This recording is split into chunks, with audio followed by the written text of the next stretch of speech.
Okay,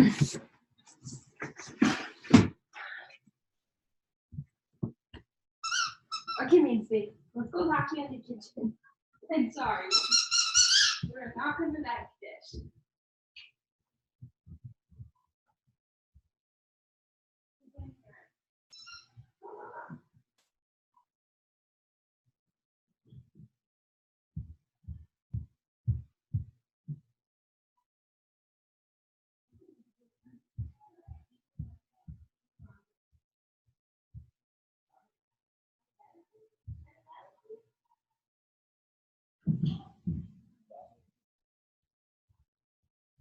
I really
Hello, sorry, I was muted. Oh, no worries. I think we're waiting on one more person, and then we can go ahead and get this started. Great. Yeah. Oh, my name's Kaylee. It's not really showing up there. That's my username. Yeah, I had to do my best as well. Oh, yeah. Sorry, me too. No, you're good. Hopefully it's not backwards. Maybe it is. Yeah, I was thinking that too, but they're so tiny. Oh, that's good. Yours is good. Is it backwards? No, yours is mine back? I think mine is backwards. No, I think it shows backwards on your screen, but maybe. Oh, okay. Good. It's so tiny. Okay. Yeah, I think we're just waiting for Daniel. We'll give him a few more minutes. Great.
If it hits 7:03, should we get started or should we give him a little bit longer?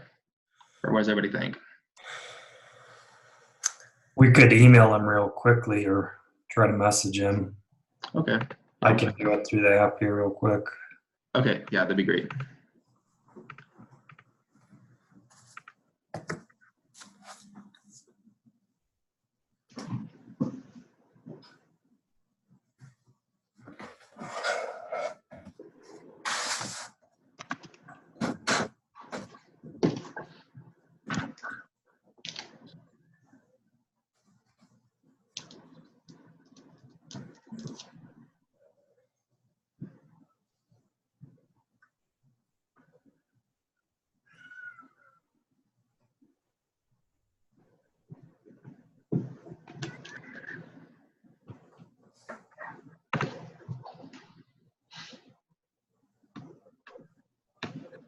We don't need to, is that right?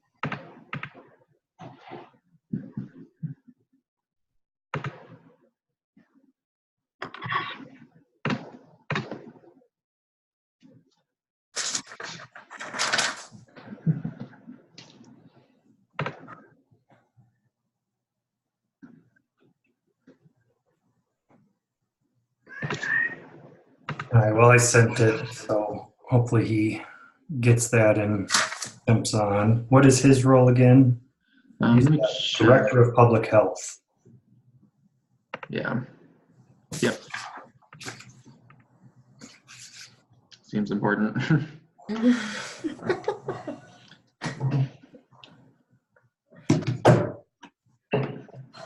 While we wait, did anyone have any trouble accessing the Google Docs for this, the debrief afterwards? I didn't. Okay. I am in view only mode. I don't know if I think I can just request edit access. I don't even know if that's required or not. Oh, yeah, I'm also same thing. Okay, I will work on. I'll request edit access and we'll see, I guess, what that does. Okay. Your account, because I think I'm signed into a different account than what I originally emailed for this class.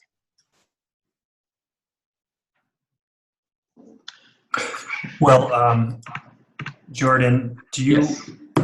want to co-act as the Director of Public Health if we don't get Daniel here in a minute? Or I've got the file, I can open it and. Yeah, I was gonna say, I have very explicit instructions as facilitator to not participate. Okay.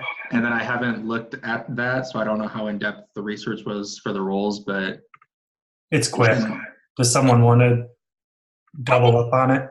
I think we're okay without it. Yeah. I guess we could. Yeah, that's true.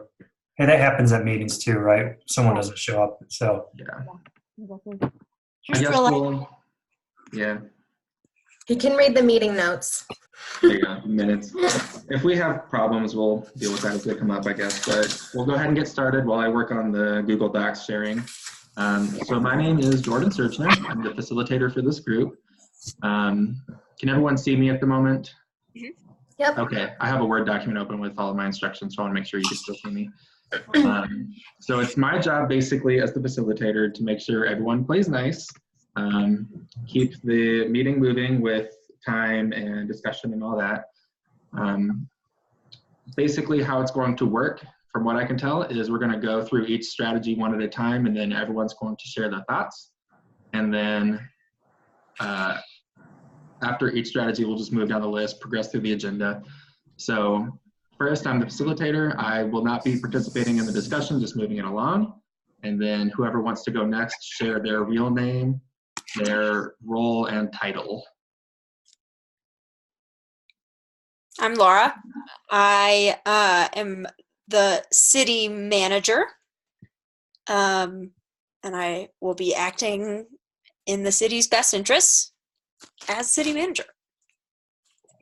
Perfect. I'm Kaylee.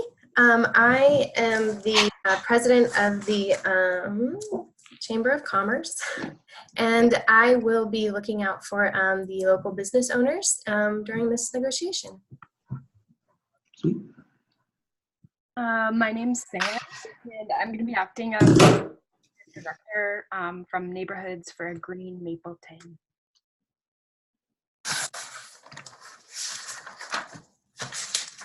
Eddie, I'm the Director of Public Housing, and my interests are for those disproportionately affected by the climate change effects, including those in low income housing. My name's John. I'm the long-term planner for Mapleton University, a large prestigious university in the city that employs a quarter of the town and brings a lot of prestige to the economy, and trying to prevent climate change and the effect on the university and the city. Perfect. It's good to meet everyone. Just wanted to remind everybody that the purpose and goal of tonight's meeting is to advise the city of Mapleton on what strategies to implement and best cope with public health impacts of climate change. We are now going to move to meeting purpose and strategies. I'm to remind you that we all agreed that the final decision would be made by consensus, which means everybody except for one person. It should be 5 or 6, but since Daniel is not present, I'm going to assume that means 4 out of the 5 at the very least. So we'll go ahead and operate under that assumption. Okay, so we're going to start by everyone's going to share their individual interests or their underlying concerns. The point of this section is not to try to come up with solutions. We're just brainstorming.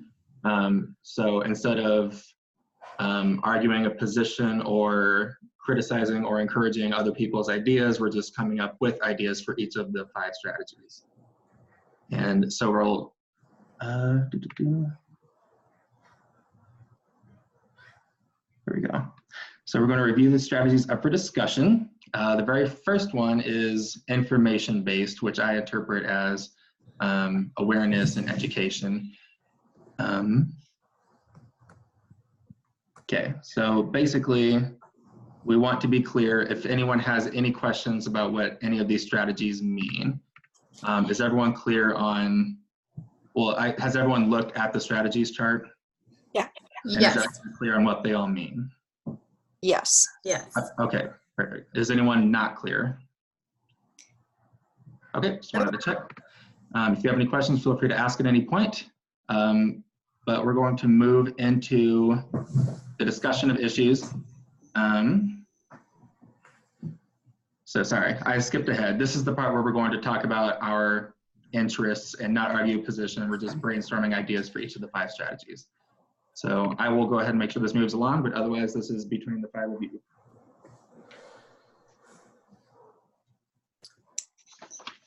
Cool. Well, I'm very interested in everyone working together because I think, you know, as a city and a community, we all are part of it. So I want us all to feel good about where we're headed. That being said, I'm very interested in where our emergency preparedness plans are going. I think that those are pretty important, and we've had all this extreme weather. So I am interested in, you know, moving those forward. I am also interested in, keeping costs down. I don't think our citizens necessarily want increased taxes or increased fines and rates. So. Perfect. I'll jump in. I guess my interest for the university is primarily my students, and we're quite vulnerable for the climate change, for flooding in the area, and this would have significant negative economic implications for the town if the university was to flood and enrollment goes down. We saw similar things in Tulane after Hurricane Katrina, and it's important for the city to have a good emergency preparedness plan for our students, and more importantly than that, for prevention of the climate changes and affecting our students.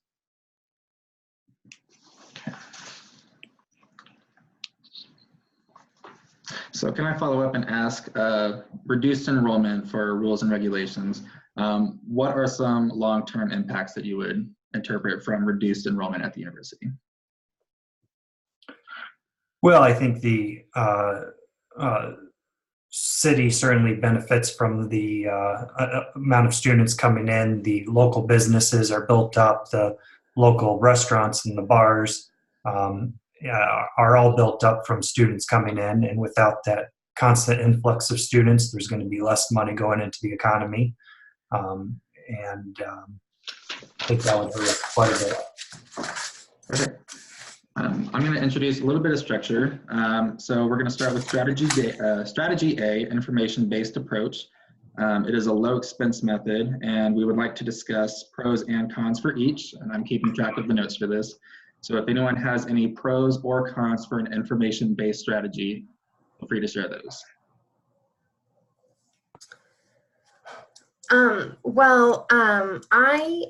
I work with the Chamber of Commerce, and I am a pro for the information-based strategy because I think that perhaps working with the university and creating information campaigns that not only let the public know what's going on in their environment at any time, but also provides them with resources on what they can do to help mitigate those risks. For example, in this scenario, have a 17-year-old who experiences asthma attacks on hot days. So this is very important to me. This is something that I use myself in every day. So I'll add an opposing view for going with strategy A. So although I think it's important that information is out there about health advisories during heat and flooding, I think that this component could be kind of brought in with the emergency preparedness strategy, and that during some of the drills and things that go on with the emergency preparedness, some of this information could be disseminated during that time. I do think that there's value to information. However, it won't necessarily help people who can't change their situation in public housing. For example, knowing that extreme heat is coming isn't going to help people with air conditioning, get air conditioning, or find transportation to a cooling center. So in other words, you would say this is important, but it's better to put funds towards emergency preparedness? Yes. Because it's like a two birds, one stone kind of thing? Yeah. Okay.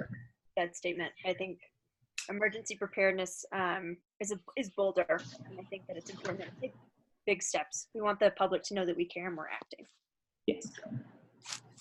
I also would agree. I think that people who do want more information on this type of thing have it out there. You know, there's plenty of resources online that people could look into.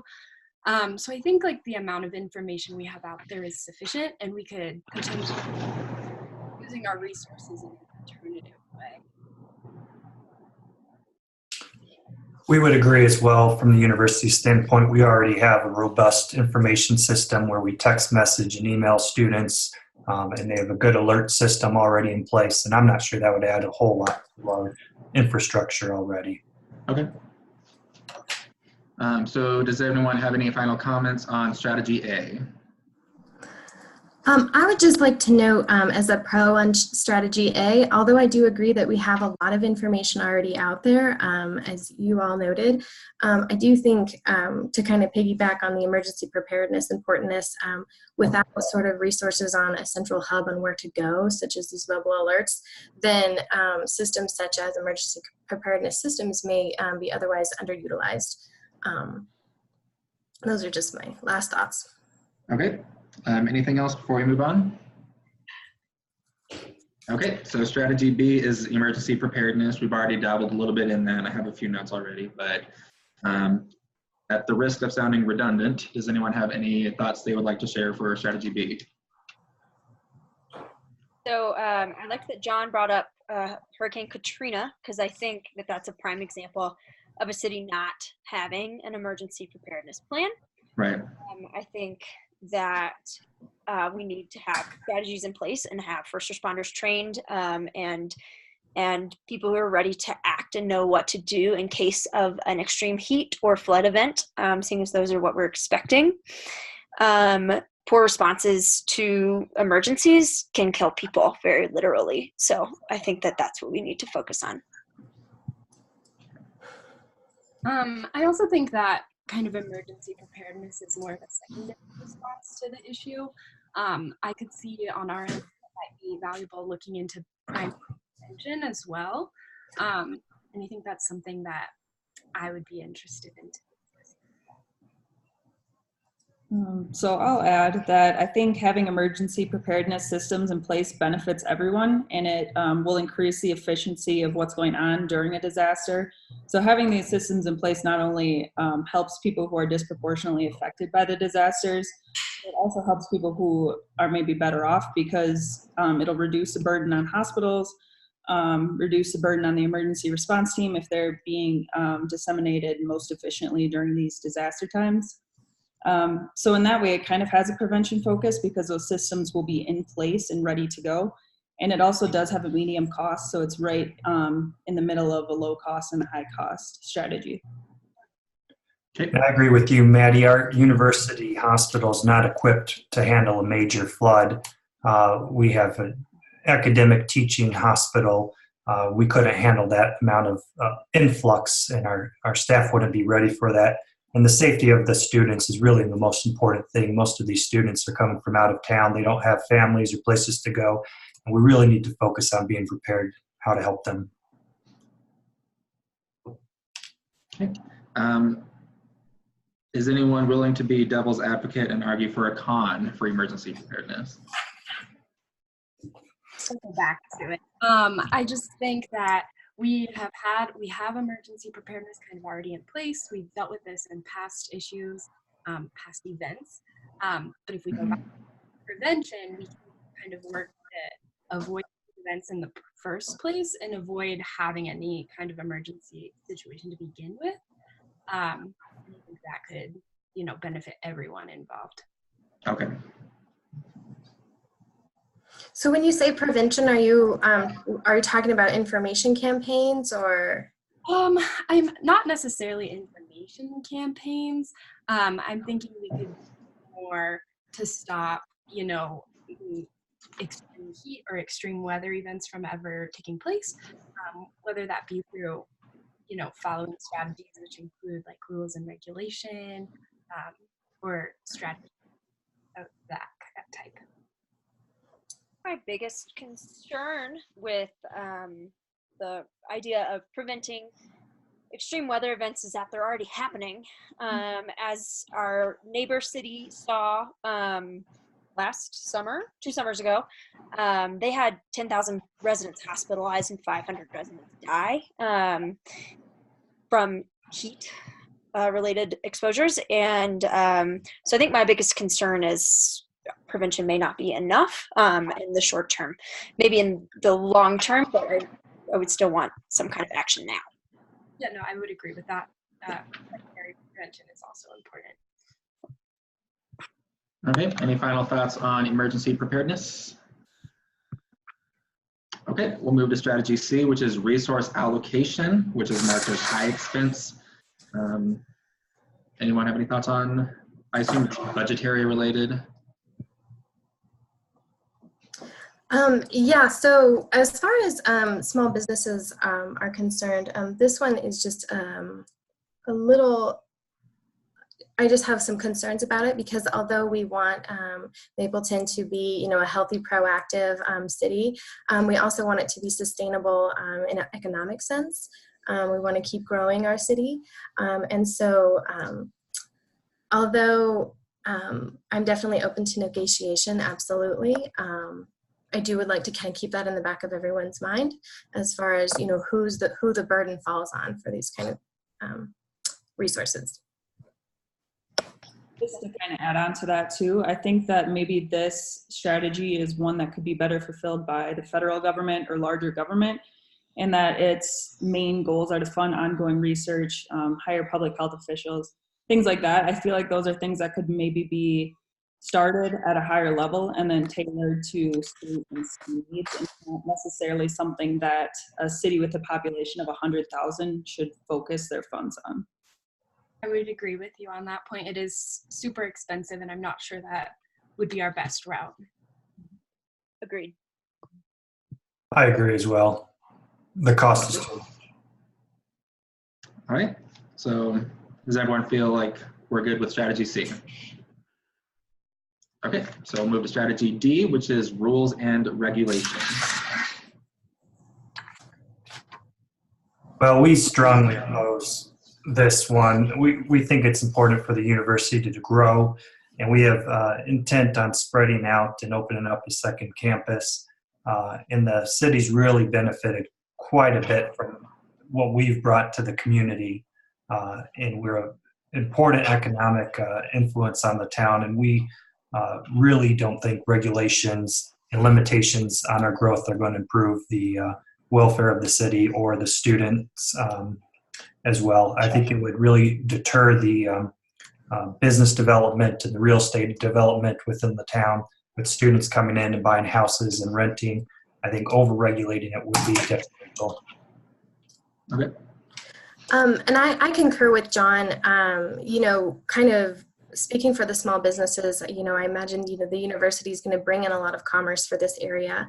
And I hate to kind of start this conversation by penalizing our constituents rather than with rules and regulations, rather than maybe finding other avenues, maybe incentive-like avenues or other abilities that allow us to keep growing as Mapleton while still addressing our long-term health concerns.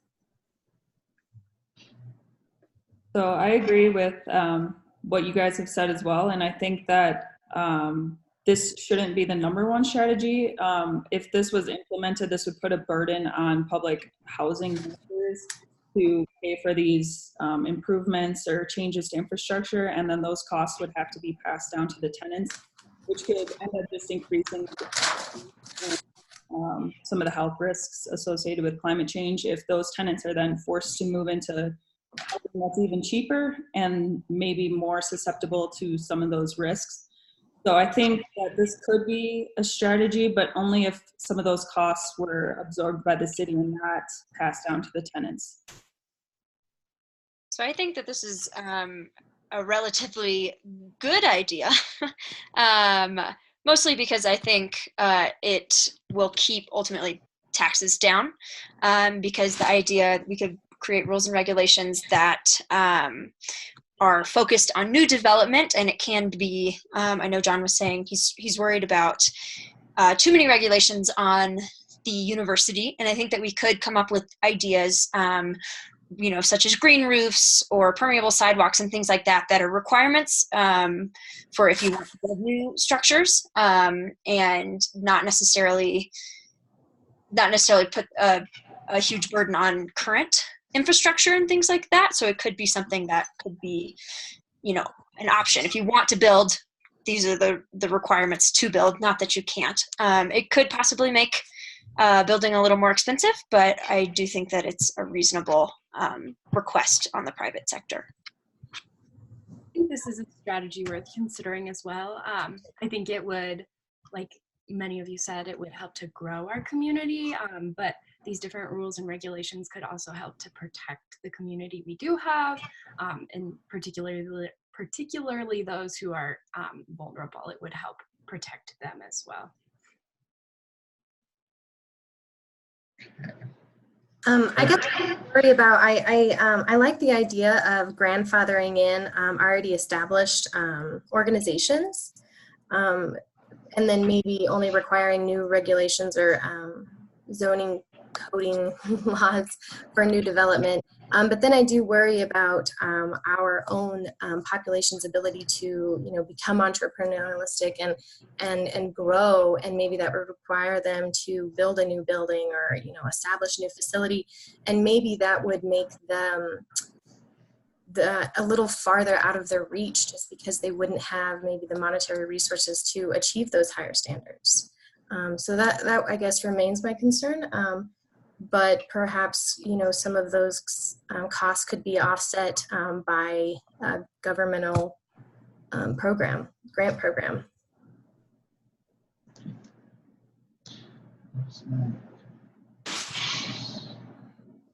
All right, does anyone have any final thoughts on rules and regulations? Okay, so the last strategy for us to discuss is prevention, which I know we've kind of sprinkled throughout our previous discussions. So again, it might be redundant, but pros and cons for prevention.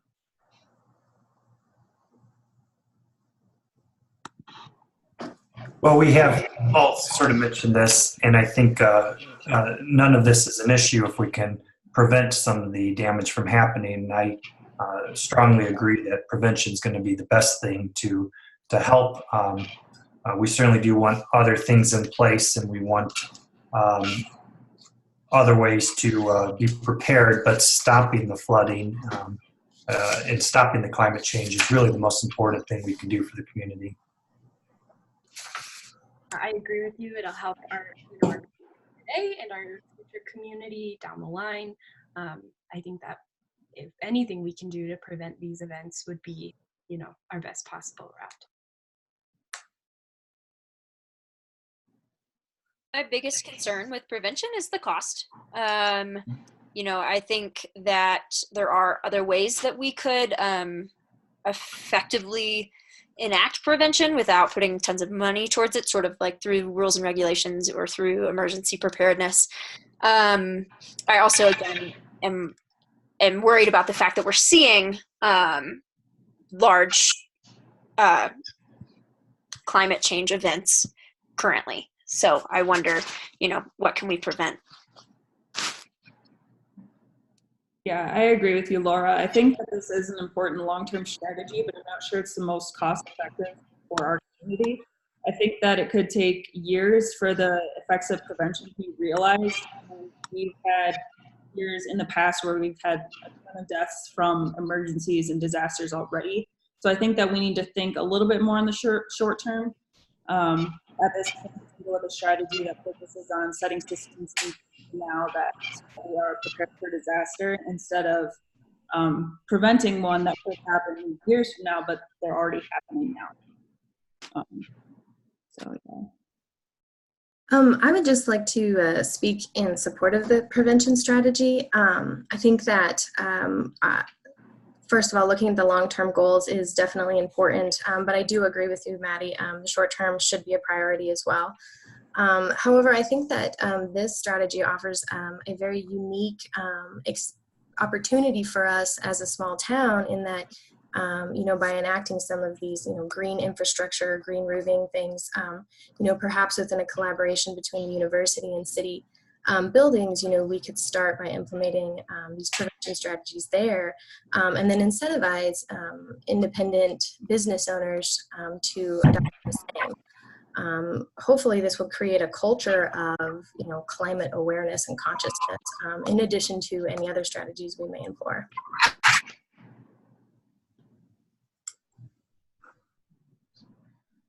All right, any last thoughts on prevention? Okay, so we feel pretty comfortable discussing pros and cons for each strategy. Next, we're going to work on cherry picking each of these to come up with some kind of agreement. The last one was almost exactly 20 minutes, which is what it should have been. So however long that felt is what will go into this next section as well. So we're just going to work on crafting an agreement to propose to the city council. So I'm going to go over the pros and cons for each of these real quick before we start our discussion. So for strategy A, information-based, everyone said it's beneficial, obviously, to have information campaigns and emergency preparedness. It can mitigate possible illnesses such as your daughter with asthma, or son, I can't remember, sorry. But it also might be effective in terms of prevention. And with prevention being as expensive as it is, awareness might be better. Some cons of that are, even though it might not be as expensive, our money is better suited going to other areas such as emergency preparedness. It was argued that this information is already available for anyone who wants to access it. We can't make people look at information they don't want to see. And the school has information systems already in place. So that's strategy A. And I can refer to any of these if any of you want me to go back to anything. Strategy B, emergency preparedness. Like I mentioned a second ago, it's more appropriate with our funds. Lacking in this area would have serious consequences, while having it ready benefits everybody, reducing the burden in many other areas of prevention and resource allocation and whatnot. It's a median cost, and the university hospital is at the moment poorly equipped to handle this, so it would be a good allocation of funds. The cons we have, it could be, let's see, we already have some systems in place. Based on our history, we already have a better track record than nearby cities, so that's a con that it might be better to put money somewhere else. And someone argued that prevention is better than dealing with the consequences of climate change. Strategy C, we have resource allocation. Not a lot of pros here. Most people were arguing that the city and community must be sustainable. Of course, we want our people to make it through these events, but we also want to have a successful economy and community. And it would be better suited to the federal or state government to pay for this and not our small city of 100,000. When it comes to rules and regulations, some pros are it could keep taxes lower, creates benefits without negatively impacting current infrastructure. it could be successful if it is designed correctly to protect and grow the community, if that's at the forefront of our mind as we move forward with that. And it can offset costs from federal programs. The cons include increased regulations could reduce enrollment in the university, which would negatively impact the economy. If we lose all those people coming in, we're not making the money that we should be. And it would negatively affect lower income households. And there must be some system in place to help people already struggling. If we make it harder, then we would have to keep that in mind. And then finally, prevention. It's cost effective in the long run. And our primary goal moving forward with this discussion should be to protect and preserve the community. However, it is expensive. It's difficult to stop climate change and its effects. And one person argued that it's too late to start now. We should focus on the short term. Building these systems might help later down the road, but we're dealing with it now and we need the money to help next. That's that argument. So again, if anyone wants me to refer back to anything, I can absolutely answer questions, but a reminder, I will be a neutral party in this discussion. I will ask clarification and things like that, but otherwise, it is up to basically you to come up with some kind of agreement from each of these that satisfies everybody's needs. So do we all agree that we don't like resource allocation? I think so. Yeah. Yeah. Just like Yeah. take off. Okay. Easy, done. Perfect. I guess I would just kind of totally like ballpark, be throwing it out there. I would kind of like to see, and after having listened to feedback from everyone, it sounds like maybe a hybrid of emergency preparedness and maybe a prevention strategy. Maybe could be something to look at. Although just off the bat, I see that there could be a cost issue. What does everyone think about that? Yeah, I'd agree with both of those. I think we need to stop the issue, and then if we can't, in the long term, stop this climate change, we need to be prepared for the consequences of it. So I agree with you completely, and I think there is cost in trying to stop it, but that's the most important thing, because once the damage is done, it's already done. We do need to look out for the safety of the students and the community, but I think we need to prevent and be prepared. So my reservations with putting more emphasis on prevention is just that I don't know if our population has the power or the funds to really slow down the effects of climate change, since it is a global thing. A lot of greenhouse emissions and everything aren't just coming from our town of 100,000. They're coming from all over the globe, and I'm not sure that putting more emphasis on prevention is really going to slow that down on a global scale, which it would need to mitigate these climate change effects. I agree. I would be willing to accept some prevention measures, but I would want to see an equal emphasis on making sure we're taking care of of everyone right now. We are kind of known as like a progressive town, so I think it would be awesome to be trendsetters for the rest of the world, and kind of get that focus going on prevention and reducing greenhouse gases and all that you spoke about. So I think that should, like we said, be something we focus on. And if we do implement more emergency preparedness strategies, I think we have to be careful to not inadvertently create additional climate problems. I agree with that. And I think that we can use, again, some rules and regulations in the preventative area to sort of encourage that the idea that we want to climate change forward or backwards. And that's why, I think in the interest of prevention, I would like to see some rules and regulations just with the idea of new infrastructure, because I don't think that the idea of a cooling roof or will really change costs that much for new infrastructure, if that makes sense. Mm-hmm. So for those of us who are not on board with, okay, let me back up. Everyone seems to be in agreement in terms of emergency preparedness. That is definitely important, is what I'm getting. But I'm getting a little bit of pushback on the prevention side of things. So one possible package would be prevention and emergency preparedness. Those who are not in love with that idea, what are some alternatives?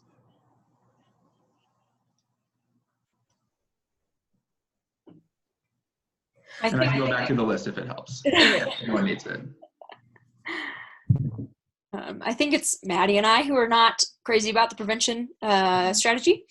And like I said, I would be on board as long as there were also plans to help people, currently, and not just look to the future.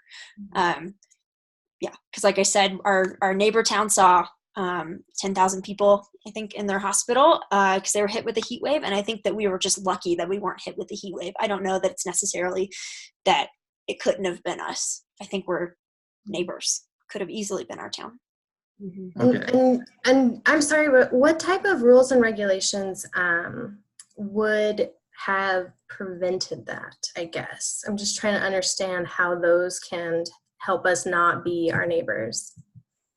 Right. Like I was saying before, I think that including like cooling and green infrastructure as we move forward. I'm also like the idea of possibly setting a time limit for when we would all want to have green infrastructure, with the idea being, it's a reasonable time limit that isn't going to be a burden on our town, or an undue burden at least. That includes our Chamber of Commerce and our university. And so the idea being, if people by X date haven't transitioned to green infrastructure, then we could, there could be fines, there could be other measures taken against them that could also go back into the city and help us use that money to, help either put green infrastructure into our government buildings or help our citizens at that time. It sounds like the local businesses and the university both agree we support very basic safety measures for rules and regulations. And so there may be a compromise there where we accept part of that in addition to the emergency preparedness and maybe part of prevention. Yeah, I kind of see some of the rules and regulations. So implementing cool design and green infrastructure in our local areas could reduce some of those high temperature areas, which could limit heat stroke and dehydration. So I see that as more of a shorter term prevention strategy than strategy E that focuses totally on prevention. So I could see how the rules and regulations could tie in with emergency preparedness with that prevention element. Okay, so it seems like we're shifting away from emergency preparedness and prevention towards emergency preparedness and rules and regulations under the umbrella of prevention, basically. So rules and regulations that are targeting preventative measures in regards to everything the city manager mentioned, like green infrastructure and things of that nature. I think that's fair. Yeah. Yeah, I think that's fair, just limiting the scope of those regulations. I also really like the idea of, if the scope of those regulations were, very narrow into, specific health measures, then I really like the idea of having a timeline, like a rollout timeline, in addition to, and maybe that's where some of this information can come to help our small business owners. If they need to transition, I guess I would just want to make sure that our rule, if we decide to go down the rules and regulation, that our small business owners aren't left carrying the brunt of that economic expense if there were any sort of requirements to bring things up to code. So I guess I'd rather those be less punitive regulations and more incentive-based regulations.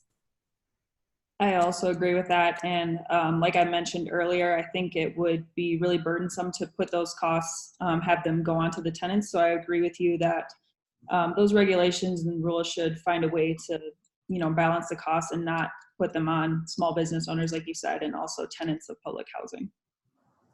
like I said, I think tax breaks could be tax breaks as they build that infrastructure, so tax breaks on the new green infrastructure could be one way we could look at it. That way it would be more incentivizing and could lessen the cost of new infrastructure while also not raising taxes on everyone. Okay, so we're getting a lot from prevention, rules and regulations, and emergency preparedness. Does anyone have any arguments in favor of adding anything from the information-based strategy, or are we going to just move away from that as well? I think that's a low expense.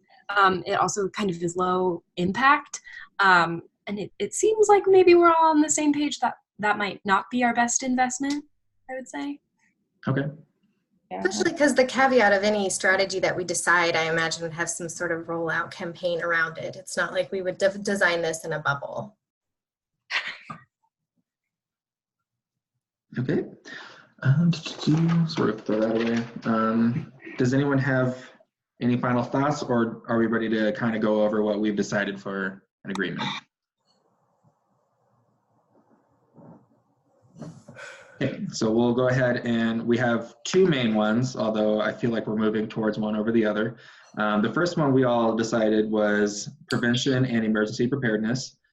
Prevention would target long-term measures to fight climate change, whereas emergency preparedness is for short-term instances. And it is in line with our town's progressive attitude, setting trends, things like that. The second package that we could move forward with is emergency preparedness and rules and regulations, with very strict limitations on what rules and regulations mean. What we have here is try to establish green infrastructure with a certain number of years, providing tax breaks to people who follow suit, and possibly increasing taxes on those who don't within whatever the deadline is. And then just try to keep in mind small business owners as we push rules and regulations to help fight the effects of climate change. Does that sound fair to everybody? Does anyone have any final thoughts or comments on that? I guess my only last thought would be, oh wait, are we voting on the one or the two yet, or am I jumping ahead? Let me check. Not that we're voting, but Right. sorry. No, you're good. Sorry, never mind, move forward, sorry. I mean, we do have to vote eventually and try to come to a consensus. So if we're Not at that I that want to point, speed it up. no, you're good. I think we're about to that point. This section is just designing an agreement, and I think we have one, unless anyone would like to argue against it or has any kind of reservations about moving forward with option 2, I'm guessing. So option 2 is the rules and regulation, we're sorry, emergency preparedness with some rules and regulation, correct? Correct.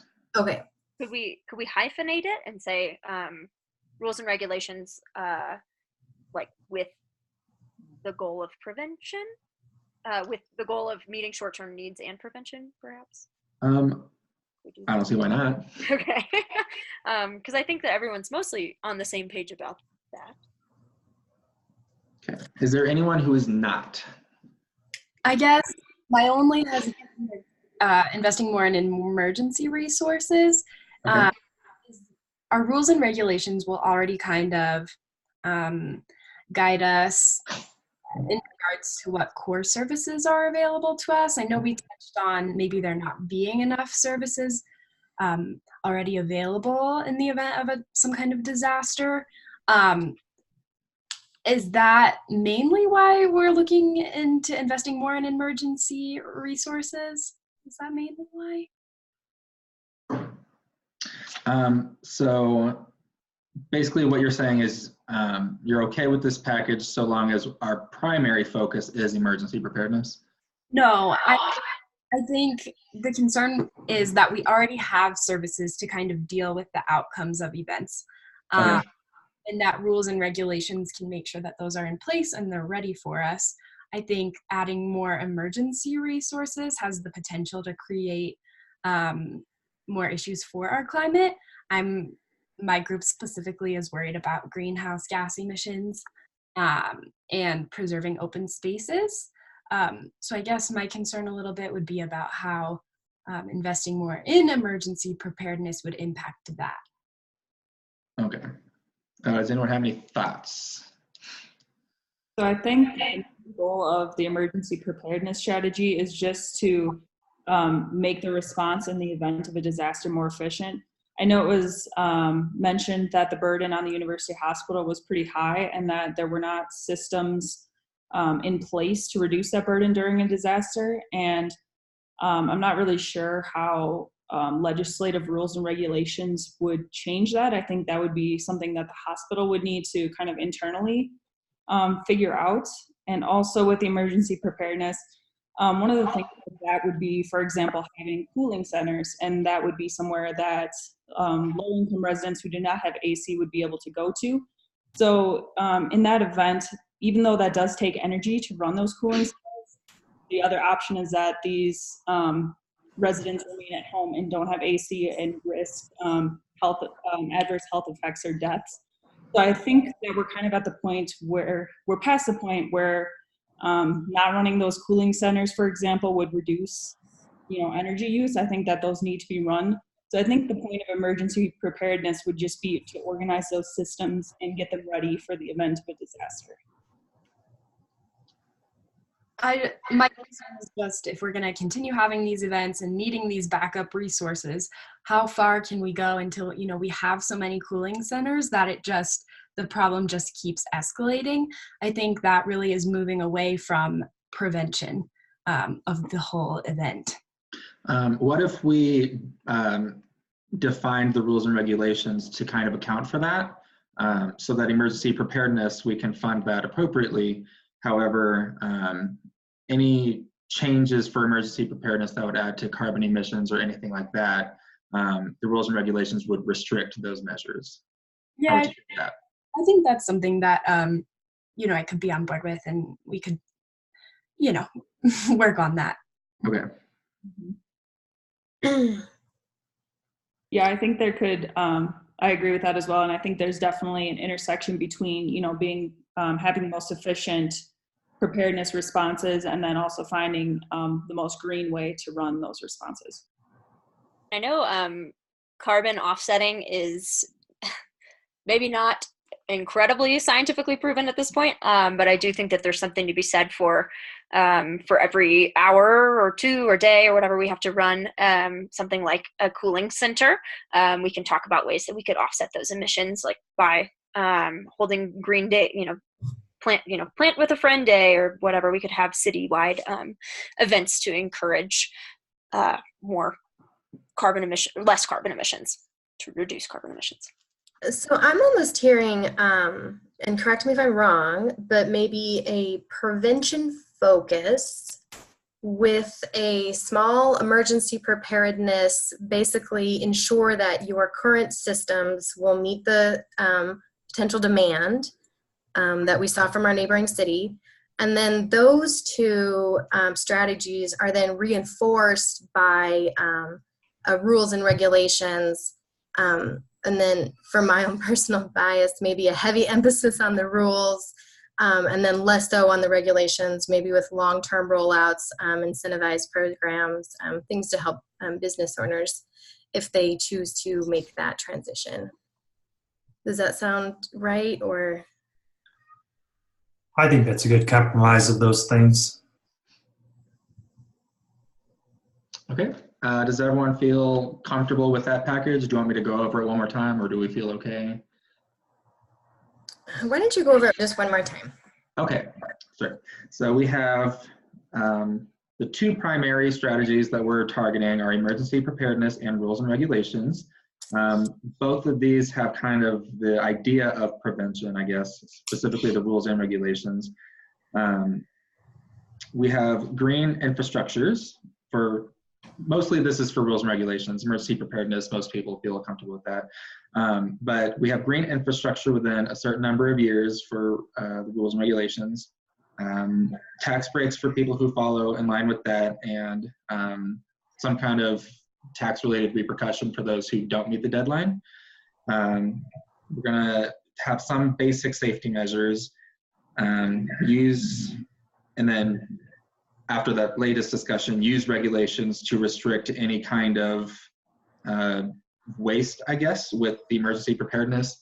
Make sure we're cutting down on fossil fuel use and I guess just things like that, emissions, just try to keep it all reduced. So I think the last thing we have is just see if anyone does not support this. And then if everyone is on board, I think that's it. And then we move to the debriefing. I guess, oh, sorry, go ahead. I think you're good.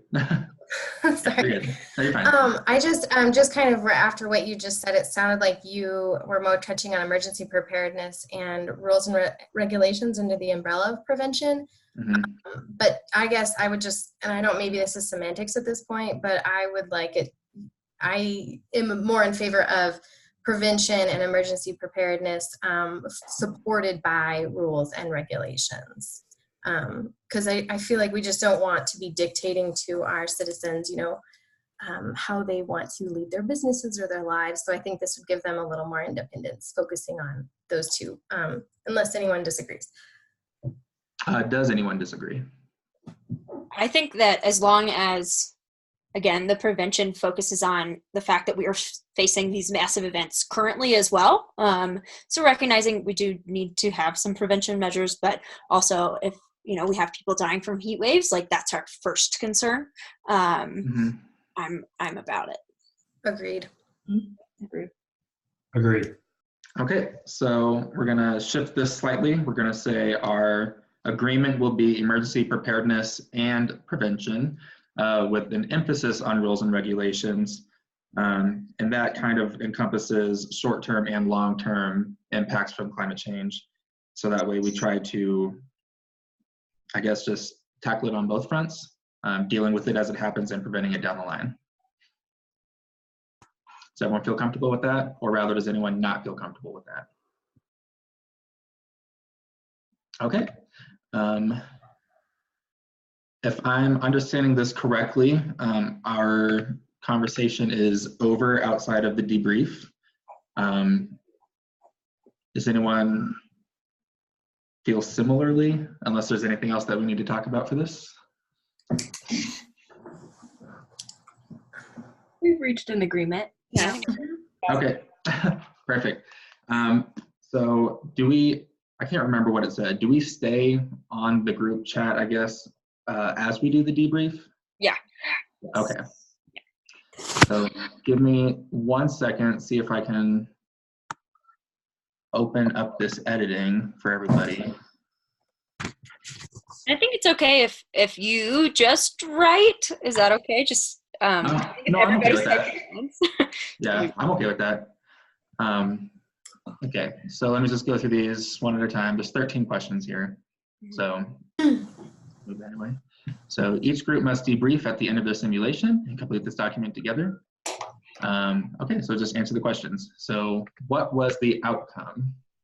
We'll say everyone came to an agreement, basically, with our package. Mm-hmm. All right, I'll go ahead and elaborate on this later. What were major concerns discussed with the group?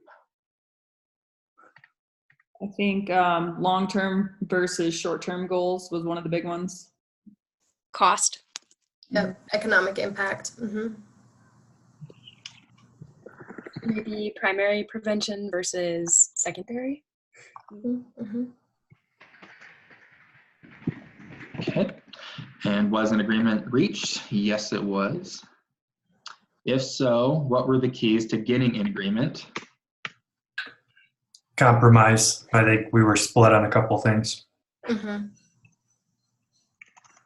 I think finding, well, I guess this kind of goes with compromise, but finding the things that worked for each of our entities. Mm-hmm. So finding, you know, common interests on issues. And I think breaking up the strategies to not take the strategy as a whole, but parts of each strategy. Mm-hmm. Okay. Next question. How did public health concerns come into play and shape the discussion? I thought this really centered a lot around the short and long-term health effects. So the short-term health effects, you know, are the heat stroke, which is mitigated by an air conditioner, but the air conditioner is contributing to the long-term effects. I would have been interested to see what our public health official would have said. I did think it was interesting, like none of us were really about the resource allocation. And I have to think that he would have argued for it. I might be wrong, but that would just be my assumption to make the negotiations a little more challenging.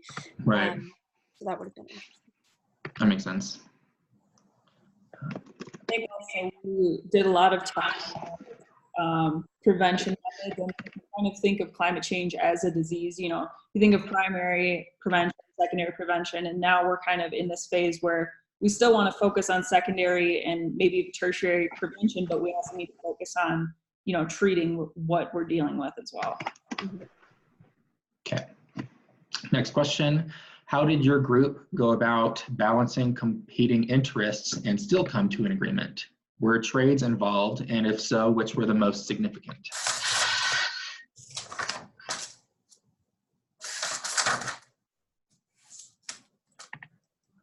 Well, for me as the City of Commerce, it was really hard for me to get actually behind rules and regulations because I, feel for the small business owner, and I was really concerned that these would lay an undue burden on our community. But after kind of hearing the arguments for the rules and regulations, I personally felt like there was some really good strategies that we could implement using rules and regulations, but not as a punishment, as an incentive. So that was good.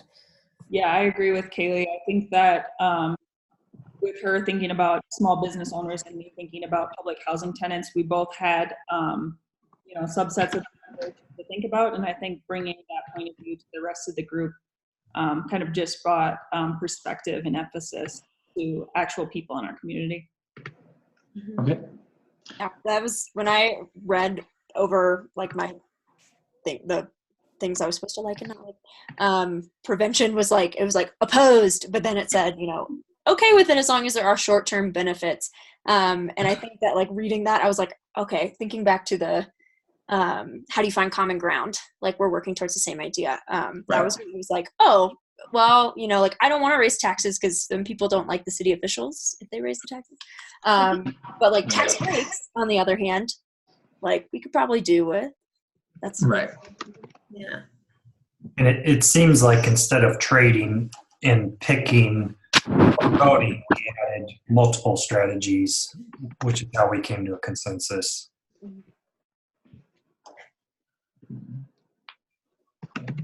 Okay, so the next question is, what kinds of arguments were the most persuasive?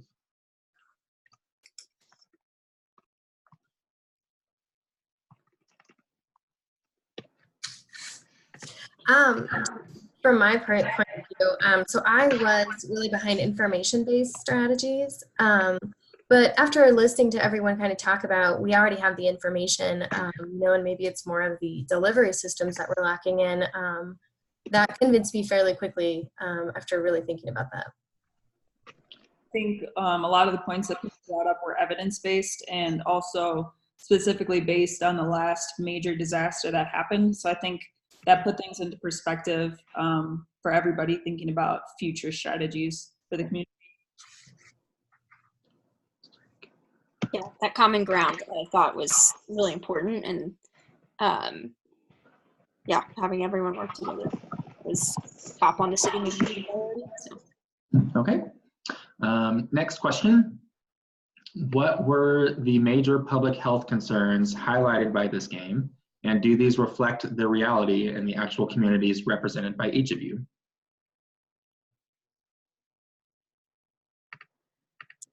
I think just safety overall. We talked about the safety of the students at the university and the safety of the neighboring town with their deaths. Yeah, similar to looking at certain populations, I think that the simulation highlighted how populations who are disproportionately affected experience those health disparities as a result of climate change. So I think just taking a look at the population and addressing the greater impacts, but also rather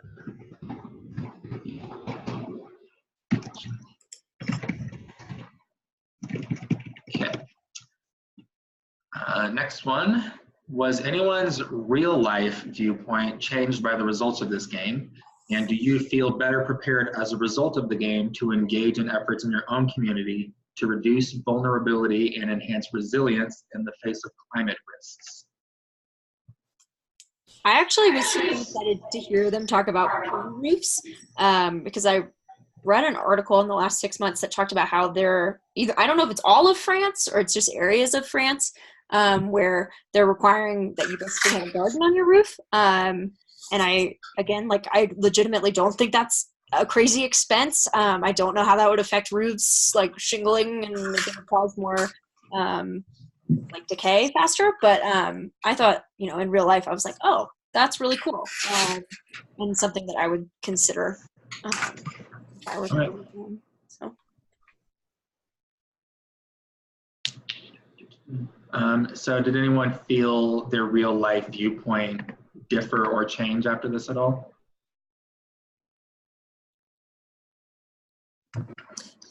I mean, I guess when I was growing up, my mom actually was on the Chamber of Commerce.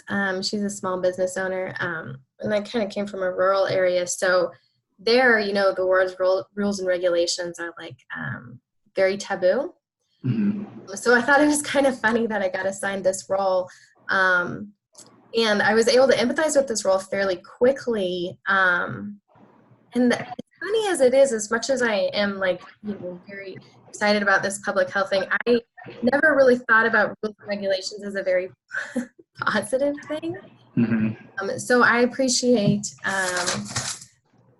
the fact that we kind of had that conversation. And Laura, you brought up some different strategies on how to, roll those kind of things out. And I thought that was very engaging. Okay, so how do each of you think about climate change related risks, such as extreme heat and severe flooding in your own community? We're in Colorado, nowhere to flood. Love it. I guess just to bring a slightly different perspective to that. So my hometown is in Wisconsin on the Mississippi River, and every year in August and September, there's mass flooding and mudslides, and there end up being a lot of injuries and deaths. So I guess it just kind of made me think about that, as we run into more flooding and heat issues and stuff like that. Communities that live in the north bodies of water and stuff like that are going to be the ones, hugely affected. But now living here in Colorado, I can kind of see the other side of it, where maybe it's not so much of an issue, but kind of have those perspectives. Interesting.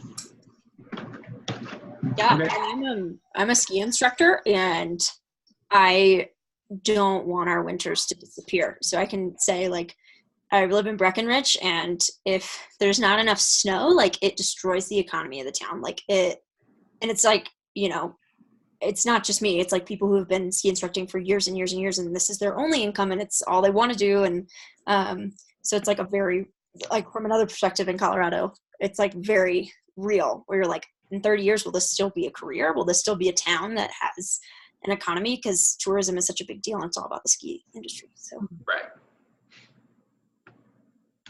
All right, so we have 3 more questions, almost done. Do you think your municipality will do anything to address such risks as we just discussed? And what actions do we think are likely? I mean, I think, from my opinion, it would probably be a lot easier for people to get behind and get resources for the emergency preparedness, just because that does have immediate payoffs. So I mean, I live in Arvada, and I would hope that they would be looking at those things, especially because I live in an older community.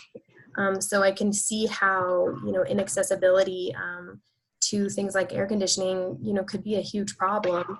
And there's a lot of old houses around here. There's also a lot of old parking lots from old strip malls that have been, worn down. And I know there's a huge problem as far as like flash flooding and, water contamination there. Right. So I would like to think that my municipality will. Arvada is pretty heavy on greenbelt spaces. So hopefully we see more of that in the development to come. Yeah. I don't think because of our geography, like a convention, but I think we're following.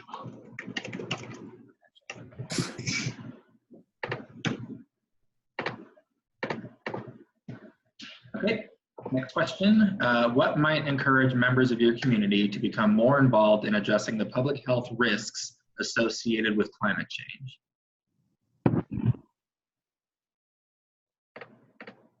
I know that we did not vote for like information spreading, but I do think that using like real facts and figures can be pretty shocking, and hopefully like shocking in a catalyst sort of way, like get people to act and actually care. And I think reaching out to young individuals, so like implementing climate change as part of the curriculum in middle schools and high schools, I think is super important. Because I think kids care. I think that sometimes we don't think they do, but I think they do. I think also from a slightly different perspective, living in downtown Denver, there's a ton of companies that have their headquarters and, branches down here. So I think that, building some of that green infrastructure and incorporating that into their infrastructure could be a good public image for them, which could, have economic benefits for them. So I think that could encourage them to take part in that area of prevention. Okay, and here's our last question. Could a game like this motivate learning and reflection in your community?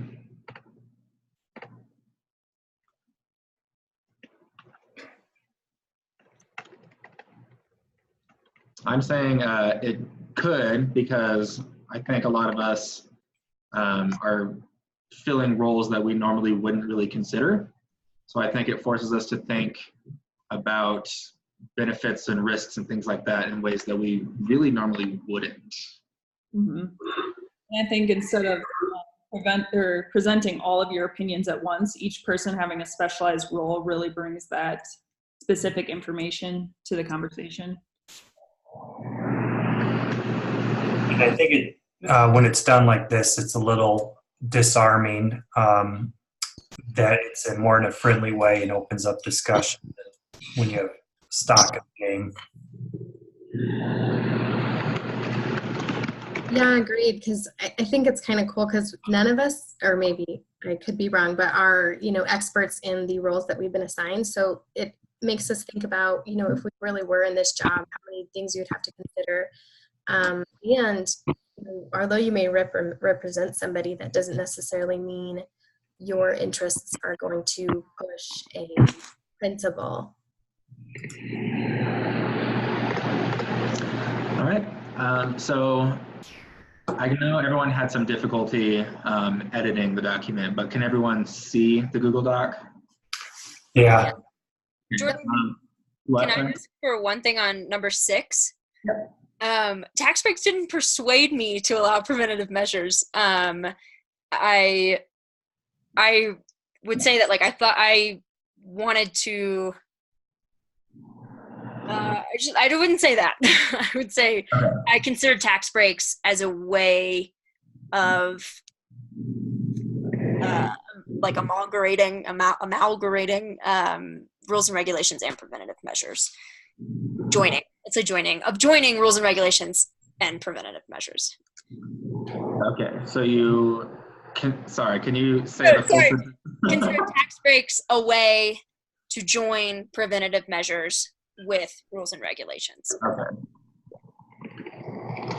And Jordan, thanks for doing this, and you did a really nice job. Well, thank you. You did great too.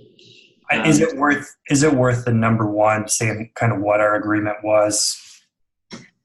like on the strategies. Yeah, so I was going to elaborate on all this and make it a little bit neater before submitting it, but I was going to ask everyone to take a quick look and, like the city manager did, say if there's anything that they want me to amend or add or fix.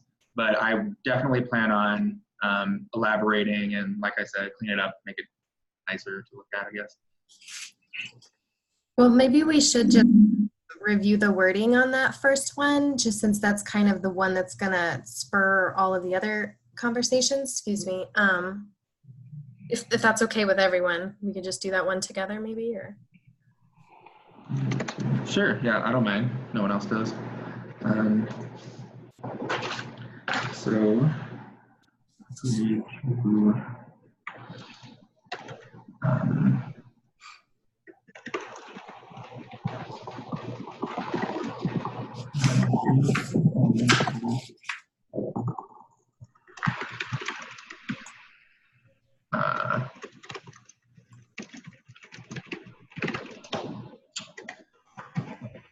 We're all watching, Jordan.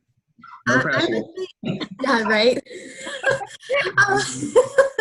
I don't know. To me, I don't think that the strategies with a focus on rules and regulations, but it's rather supported by underlying rules and regulations. Okay, in order to. We say with a focus while remembering our current constituents or Yeah. Let's see. I'll agree to the emergency.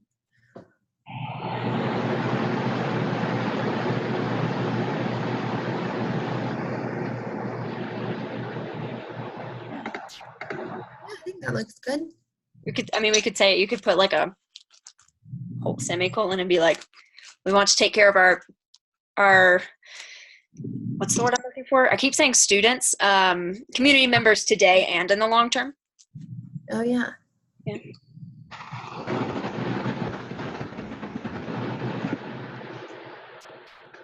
All right, has everyone looked at the other questions and feel as though I've encompassed the answers somewhat accurately at least?